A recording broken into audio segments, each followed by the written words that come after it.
আপোনালোকে বহুতে ভাবি আছে না যে মোৰ 10,000 ফলোৱাৰ্ছ, 20,000 ফলোৱাৰ্ছ, 50,000 ফলোৱাৰ্ছ।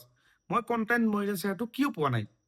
যিবিলাক 1K, 2K, 5K সিহঁতে পাইছে, মই কিয় পোৱা নাই? নোপোৱাৰ কাৰণটো কি জানে? মানে আপুনি প্ৰথমতে যেতিয়া ভিডিঅ' বনাইছিল, কিছুমান নীতি নিয়ম ভালদৰে আপোনালোকে পালন কৰা নাই। মানে ৰেগুলাৰ আপোনালোকে বহুতে কাম কৰা নাই। মানে যেনেকে ভিডিঅ' দিব লাগে ৰেগুলাৰ আপুনি 1 মাহ দিছে, মাজতে কিবা বন্ধ কৰিছে।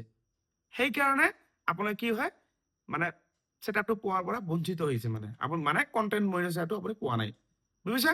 লগতে যেতিয়া আপোনাৰ প্ৰফাইলটো লাহে লাহে বহুত পুৰণা হ'ব, আপুনি মাজতে যদি গেপ দিয়ে, চাপোজ আপুনি 1 বছৰ প্ৰফাইল পুৰণা, আপুনি 3 মাহ কাম কৰি মাজতে 1 মাহ 2 মাহ গেপ দিল। গেপ দিওঁতে দিওঁতে কি হ'ল আপোনাৰ ফেচবুক ভাবিছে কি মানুহজন কাম নকৰে, ইয়াক কন্টেন্ট মনিটাইজেশ্যনটো দি লাভ নাই।